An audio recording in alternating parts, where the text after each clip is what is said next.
Okay, our project is tracking objects with edge-enabled UAVs, unmanned aerial vehicles, in high-latency environments. So the purpose of this project was to collect from a drone-based platform. As you can see back here, there's a drone right there. And what the drone does is collect image frames at 30 frames per second, basically full motion video. And what it does is send that information, those video frames, offloads it to a cloudlet or an edge computing device, which is located on campus here, upstairs in Gates Hillman.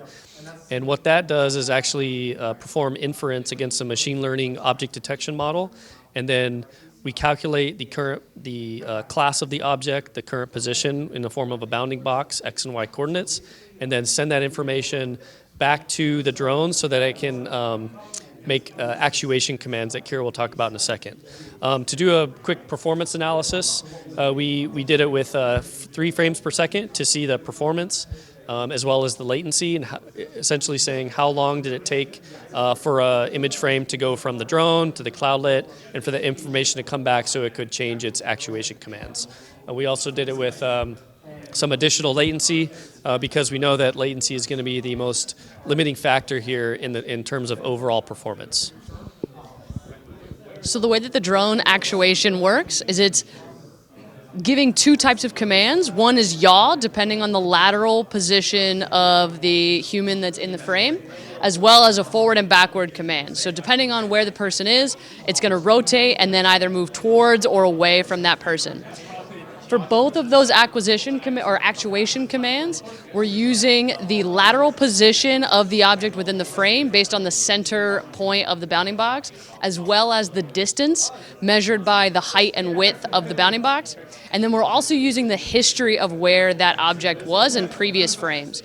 So for example, if a person is in the left part of the frame and has been moving from right to left, then it predicts that it needs to make a larger turn to compensate for the fact that it's currently moving left and it's almost out of frame, so it makes a larger rotation. If it's much closer, then it needs to rotate more to compensate for how close they are, and if it's further away, then it doesn't need to rotate as much to achieve the same centering, so it's using that prediction to be able to keep it in frame to the best of the ability. And so using the different frames per second and the different latencies, we ran tests with the actual drone, and we have some videos here that show our performance. So this camera is from the perspective of the drone. Currently this video is showing 1 frame per second with no added latency. And then the camera on the right is from my perspective.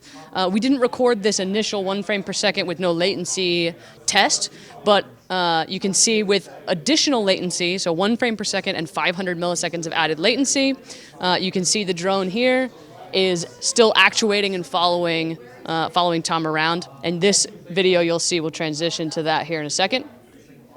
And so ultimately the performance we were trying to achieve is to successfully track a human with this 1 frame per second and then 500 milliseconds of added latency, because that is the goal based on the fact that this transitions into using an onboard compute with a Galaxy watch that is limited to 1 frame per second and has about a second of latency. So that's why we chose to use those parameters. The other tests that we did are just to test the limitations and how the performance changes based on different latencies and different frames per second.